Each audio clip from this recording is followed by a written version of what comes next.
Patay ang isang senior citizen na nabundol ng e-bike sa Marikina. At sa Maynila, isa pang senior citizen ang nanakawan naman ng 20,000 piso. Saksi si Marisol Abduraman. Tumigil sa gitna ng kalsada sa Ormoc City sa Leyte ang motorsiklong ito para sana lumiko papunta sa gasolinahan. Pero biglang inararo ng kasunod ng pick-up ang motorsiklo.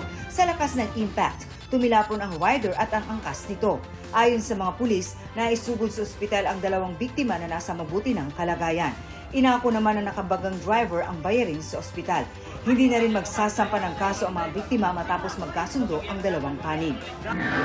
Sa Marikina City, tumatawid sa kalsada ang lolang ito nang bigla siyang nabangga ng dumaraang e-bike. Humandusay siya sa kalsada at agad namang nilapitan ng rider at ilang residente.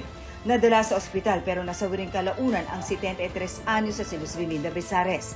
Ayon sa kanyang apo, imposibleng di napansin ng rider ang biktima. Bakit niya po binangga at sinagasaan pa po yung lola ko na nagtamo ng brain injury and putol po yung braso niya. Ang ikinasasama pa raw ng loob nila, di umano nagkusa ang rider na dalhin sa ospital ang biktima.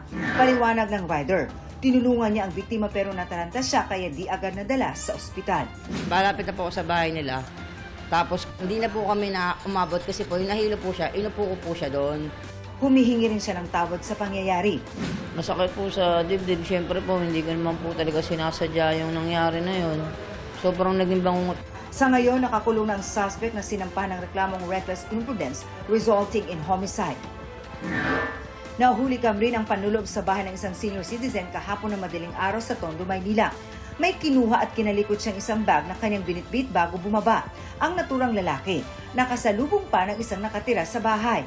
Ang tinangay na bag, pagmamay-ari ng 76 anyos na si Lola Epifania. May laman daw itong pera na nasa 20,000 piso na pampuhunan sana niya sa negosyo at pantustos sa asawang may sakit. Hindi ko pa nga nahuhulugan eh. Kasi yung asawa ko, bedridden na, magasto sa diaper, sa gamot. Nai-report na nila ito sa barangay at tukoy na rin ang pagkakakilanlan. Alam nyo kasi yung taon na yan, siyempre drug dependent yan. Kaya walang mga kasama yan, kahit na lumalakad ng mag-isa yan. Madalas, ilang beses na rin nakakulong. Makukuha at makukuha namin yan. Yun lang pinapangako ko.